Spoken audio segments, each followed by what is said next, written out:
Pylos, or maybe Pylos? I don't know. This is an old game. The box says 1994. I mean, can you believe it? People were already playing games then and not like hunting dinosaurs or something. 1994, that's crazy. It's this old. This is a game that I bought a couple of years ago at a Red Cross book sale. It still has the tag, $5 that I paid for it. Yes, book sales around here also have games. This is a good things. Are on Bloomington, Indiana. Come and visit at some point. Pylos is a game of abstract strategy where you will form during the game a pyramid using wooden balls. And I bought this game because it was just $5. I knew nothing about it, and then I kind of forgot it. It kind of like melted into the background on the bookshelf. A couple of days ago I was hanging out down here in my gamer cave with my daughter Amelia. We were just hanging out, and we saw that game and we decided, why not, why don't we give it a try? And so I learned the game. This is the rule manual. Pretty old, you know, they already had paper in 1994, not just papyrus. It's a thick rule book, but because it is in a bazillion languages, this is the English instructions, all of them. I must say the language, the wording is not the most elegant that there is. There are a couple of concepts that were pretty obscure as I read them from the rule book, and then as soon as I played the game, I figured out that actually what they meant was much easier than how and what they made it sound. How does it work? One player uses the dark wooden spheres and the other player the light wooden spheres. When it is your turn, you take a ball from your stock and you put it on the board. Ta-da! That's it. Well, there are a couple of more wrinkles, but this is really the basic idea. You alternate placing spheres on the board. Now, what is the big deal? The big deal is that whenever you can place a sphere on a higher level, like it happens here, and that happens when somebody forms a square, so you have enough room there to sit a sphere on top of the other ones. Whenever you do that, then you can choose to take a ball to put there from your stock, like I just did, or you can choose to do it from somewhere else on the board. What is the difference is that in this case, you're not using one of the balls from your stock. You're trying to save them for as long as possible, because the winning condition is 1 and 1 only. The winner is the player that places the last ball on top of the pyramid. So if you force your opponent to spend all of his balls first, then you are the one that at the end will place all of the remaining balls, and you will be able to place the winning sphere on top. So if this is the condition, then you can do that.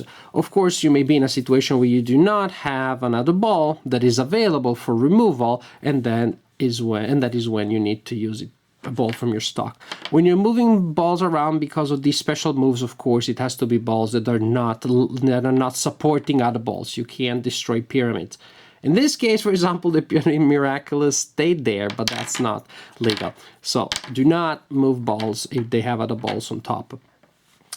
So one special way to save your balls is, again, if you are forming a square. Well, if there is a square that is available on the board, then the next player can place a ball there from the board or from the stock. It may also be that a move will form several squares at the same time. For example, there are no squares available here, and now there are 2. So a player could do this, and now white actually can't take one from the board because there aren't any that would allow that square to remain there. So white will need to do something like this. Another way of saving your spheres is by forming a square of 4 spheres of your own color, in which case you can remove 1 or 2 spheres from the board, anywhere as long as they're not supporting spheres on higher levels, and 1 or 2, and they simply go back to your stock. And that may include, yes, spheres that you use to form the square. You put on a sphere, you show that you have a square, and then you remove whichever. Maybe I want to remove these ones. So actually now, unless my opponent does something like this, next turn, I could do it again. So I just remove one of the ones that form the square. Now my opponent does that. I am white player again. I decide now to jump up here, my opponent takes the opportunity and does something like that too. This is the game. You play until you form the full pyramid. I don't even know, maybe I'll play a quick game here with myself just to show you how the pyramid will look at the end. And I'm playing it terribly. I'm not looking what I'm doing. Actually, I'm not even sure that I'm alternating moves. Probably already took a couple of moves for the same side in a row. But yeah, let's just do it mechanically because I'm getting too confused talking to you, explain the rules. Oh, I can't resist. I see a move like that. I'm gonna make it.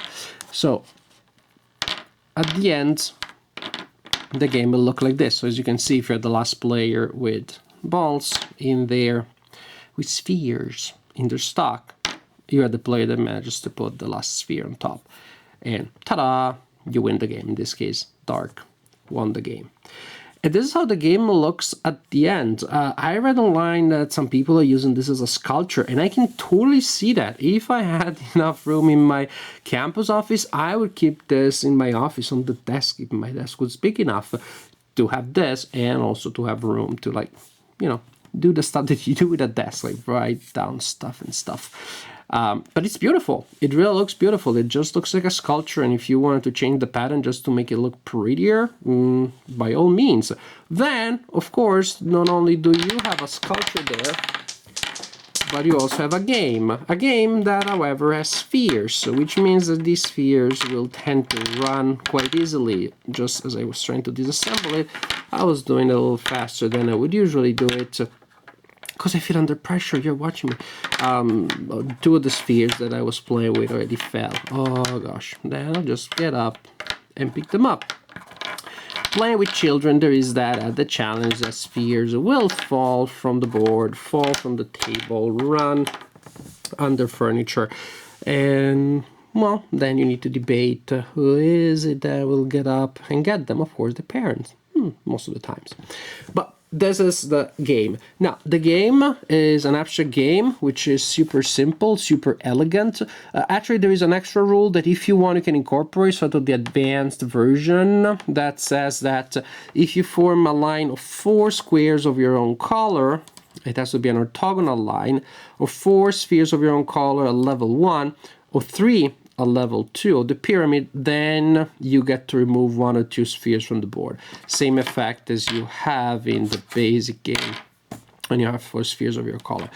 But I don't like that very much. It simply adds an extra wrinkle when I don't feel there is any need for it. I feel that the game as is really simple, elegant, and quite pleasant. It presents just a nice number of interesting challenges.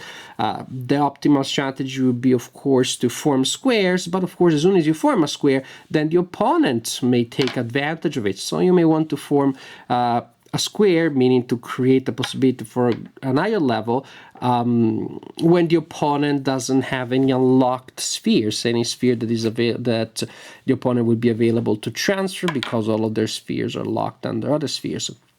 You may want to form squares of your own color. That is a super powerful strategy, and my daughter Amelia excels at it because when I play with her, sometimes I get distracted because I'm trying to go for the let's go to the next level, I'm going to the moon. And meanwhile, she just does that, which is super powerful because going to the next level saved me 1 sphere, and she just got 2, and I'm like, gosh, darn it, I thought I was the adult and the smart one here. So there are these 2 ways of scoring which are complementary in a sense, but of course you can't have it both ways. If you are working on one level, then of course the opponent may be trying to go to the next level. But it has a little bit of quote-unquote games like 4 to win or 4 in a row. Here's like 4 in a square. With that dynamic, I see you're trying to form a scoring pattern in one position, and then I'm going to stop you. Great. But this is the situation. I see that light is doing that thing. Then I'm going to stop light from doing a square there. Oopsie. So sometimes you create situations where you almost have a square and it's a catch-22 for the opponent. If the opponent stops you, then you save a ball. If the opponent doesn't stop you, then you save 2.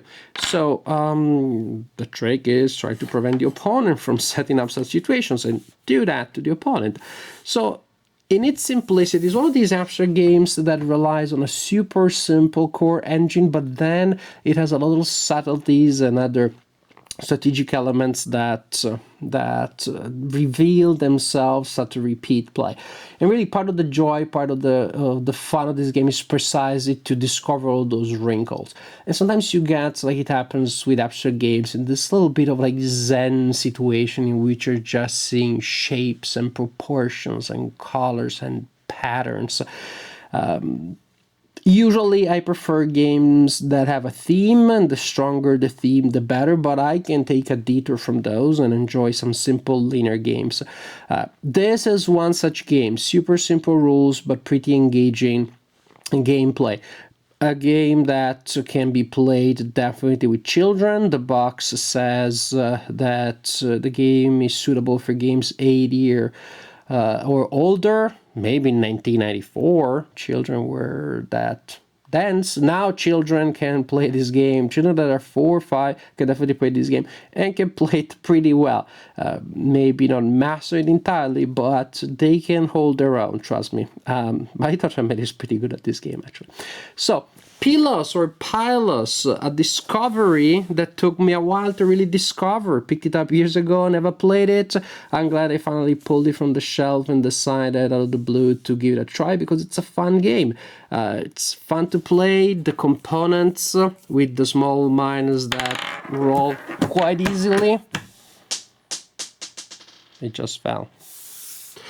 With that minor minus, the components are really pleasant and good looking and fun to manipulate. Good looking game, fun looking game. Pylos or Pylos, whatever you want to call it, definitely an enjoyable game.